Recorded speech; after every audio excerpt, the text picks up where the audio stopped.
Assalamualaikum warahmatullahi wabarakatuh. Kembali lagi bersama Al-Faqih di pelajaran sejarah kebudayaan Islam untuk kelas 9. Kali ini temanya adalah peran pesantren dalam dakwah Islam di Indonesia. Wah, ini tentang pesantren nih. Jadi pondok pesantren, pendidikan keislaman dan keaslian Indonesia. Jadi kita pengen kenal nih, pondok pesantren itu merupakan pendidikan keislaman tapi asli dari Indonesia. Pondok pesantren memiliki karakter tersendiri, yaitu keislaman dan keaslian Indonesia. Maksudnya, sebagai lembaga pendidikan yang identik dengan keislaman sekaligus orisinal, asli berasal dari Indonesia, dengan ciri khas memiliki padepokan atau asrama untuk tempat tinggal peserta didik yang biasa disebut santri. Terus pondok berasal dari kosakata bahasa Arab, yaitu funduk, yang memiliki makna asrama atau tempat di mana peserta didik tinggal. Adapun pesantren berasal dari kosakata lokal, yaitu cantrik, yang bermakna siswa atau peserta didik. Secara istilah, pondok pesantren adalah sebuah lembaga pendidikan di mana peserta didik tinggal di asrama selama 24 jam untuk melaksanakan proses belajar mengajar, baik pendalaman ilmu agama atau tafaqquh fiddin maupun keterampilan dan kecakapan hidup. Nah, intinya itu kalau pesantren itu identik sama nginap, tinggalnya di asrama. Oke, pendidikan pesantren sebagai sarana dakwah. Pendidikan pondok pesantren merupakan serangkaian proses belajar mengajar berasrama yang berlangsung selama 24 jam dengan tujuan menyiapkan secara sadar peranan peserta didik di masa yang akan datang.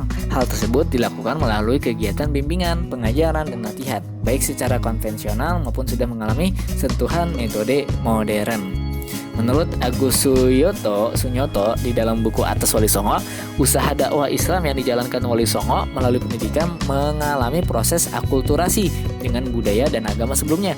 Pola dakwah tersebut adalah melalui pengembangan model dukuh yang semula merupakan lembaga pendidikan Hindu-Buddha, serta padepokan yang merupakan lembaga pendidikan Kapitayan, tempat bermukim para cantrik, yang diformat sesuai ajaran Islam menjadi lembaga pondok pesantren. Jadi ini di sini pondok pesantren itu gak lepas sejarahnya itu dari agama sebelumnya nih.